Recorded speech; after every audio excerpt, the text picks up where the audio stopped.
जनाब इनने prime minister of India ने अगे मैंने ये गल दसो मेरे को कागज में मीडिया फ्रेटर्निटी के जितने भी पुंछ के पत्रकार सोशल मीडिया पे एक्टिव या फिर हम प्रिंट मीडिया इलेक्ट्रॉनिक मीडिया के सभी बंधुओं का स्वागत करते हैं आज की प्रेस ब्रीफिंग में।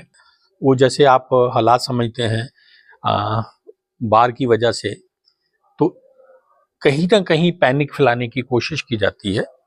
तो मैं आपके माध्यम से सबको इन्फॉर्म करना चाहता हूं कि एसेंशियल कमोडिटीज में हमें किसी चीज की कोई कमी नहीं है, चाहे वो हम एलपीजी की बात करें, चाहे पेट्रोलियम प्रोडक्ट्स में डीजल, पेट्रोल एंड साथ में फर्टिलाइजर्स की भी अगर बात करें तो किसी चीज में हमें कोई कमी नहीं है।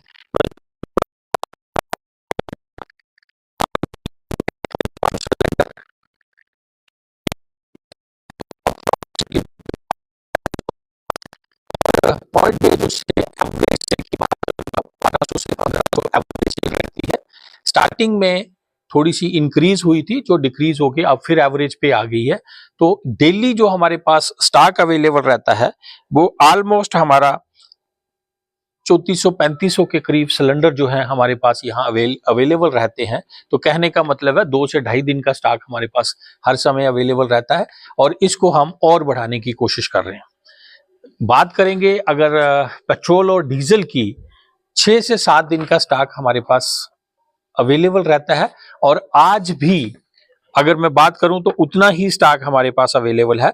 अगर हम डेली कंजम्पशन की बात करें पेट्रोल की तो 42,000 के लीटर्स के आसपास उसकी कंजम्पशन है।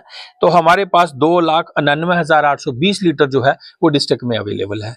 इसी तरह से अगर हम डीजल की बात करें तो हमारी डेली कंजम्पशन जो है वो 58,000 के आसपास है और हमारे पास जो स्टॉक अवेलेबल है वो 3,02,660 अवेलेबल है। तो कहने का मतलब ये है कि 5 से 7 दिन का स्टॉक हमारे पास डीजल और पेट्रोल का अवेलेबल है। तो एसेंशियल कमोडिटीज में किसी भी चीज की कोई कमी नहीं है।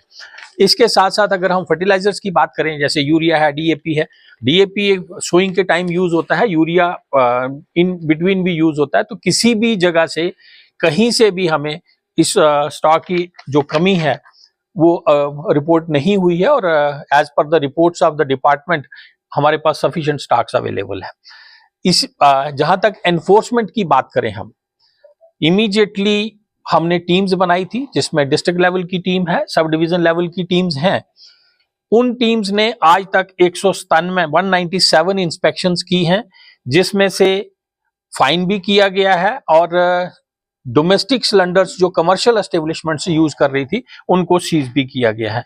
तो आपके माध्यम से मैं सबको ये बताना चाहता हूं कि कहीं भी पैनिक होने की जरूरत नहीं है और अगर कोई पैनिक क्रिएट करने की कोशिश करता है सोशल मीडिया के जरिए या अदरवाइज, मैं उनको आपके माध्यम से वार्न भी करना चाहूंगा। पूरे सोशल मीडिया पे नजर रखी गई है, उन लोगों को बुक किया जाएगा and they will be dealt with the law.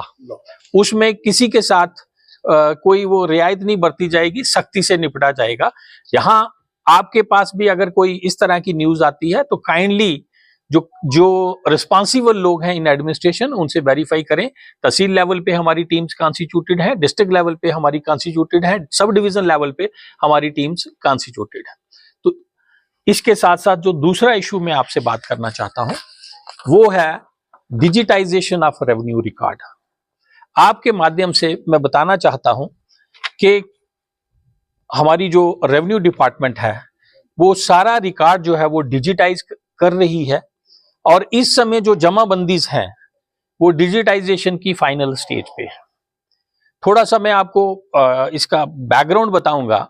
पिछले 3-4 महीनों से हम इस पे रिग्रेसली काम कर रहे हैं, जिसमें जो लास्ट जमाबंदी थी मोस्टली 18-19, 17-18 की जमाबंदीज थी, उनको डिजिटाइज किया गया था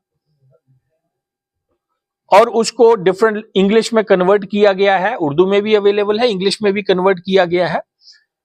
और उस जमाबंदी को फ्रीज करके फर्स्ट फेज में हमारे कैंप्स जो हैं वो हर विलेज लेवल पे लगे हैं, जिसमें सीनियर अफसर्स भी गए हैं, मैं खुद गया हूं, एडीसी साहब गए हैं, एसीआर गए हैं, एसडीएम्स गए हैं।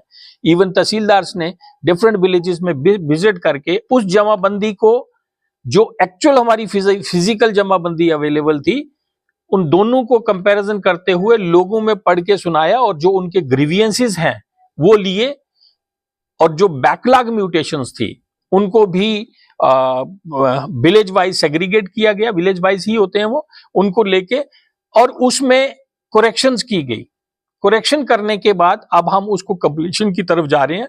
मीन टाइम एक पोर्टल जो है हमारा रेवेन्यू डिपार्टमेंट ने एक पोर्टल जो है वो लॉन्च किया है, जिसमें कोई भी विलेजर जो है वो अपने ग्रीवियंसेस डाल सकता है अगर उसके हैं।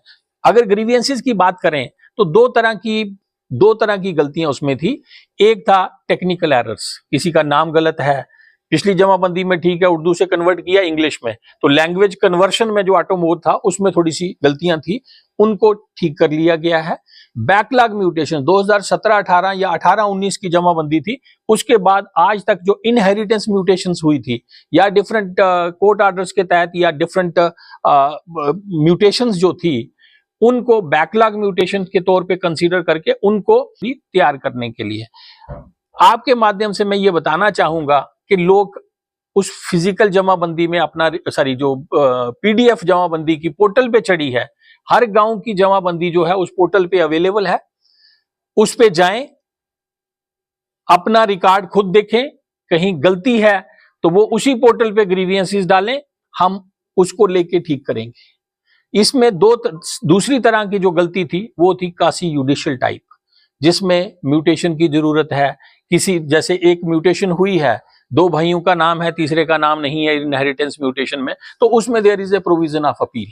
उस तरह के ग्रीवियंसेस भी हैं तो वो पोर्टल पे डालें, ताकि उनको गाइड करके जो भी लीगली पॉसिबल है हम करके, ताकि हमारा साफ रिकॉर्ड जो है हम उसको ऑनलाइन कर पाएं और लोगों को वो फिर किसी पटवारी के पास जाने की जरूरत नहीं पड़ेगी, फर्ज कटवाने की जरूरत नहीं पड़ेगी, वो ऑटोमेटिकली हर चीजें जो हैं वो ऑनलाइन सर्विसेज में कंसीडर होंगी। और ग्रीवियंसेस पोर्टल अगर हम करें तो jk-suधार.jk.gov.in ये हमारा पोर्टल है, जिस पे जो है वो ग्रीवियंसेस डाल सकते हैं। और फिजिकली भी अगर वो कोई जिसको ये नॉलेज नहीं है पोर्टल पे खुद नहीं डाल सकता है, वो कंसर्न पटवारी को कांटेक्ट करे और या कहीं से भी वो अपने ग्रीवियंसेस उस पोर्टल पे अपने रिकॉर्ड के बारे में डाल सकता है। Thank you.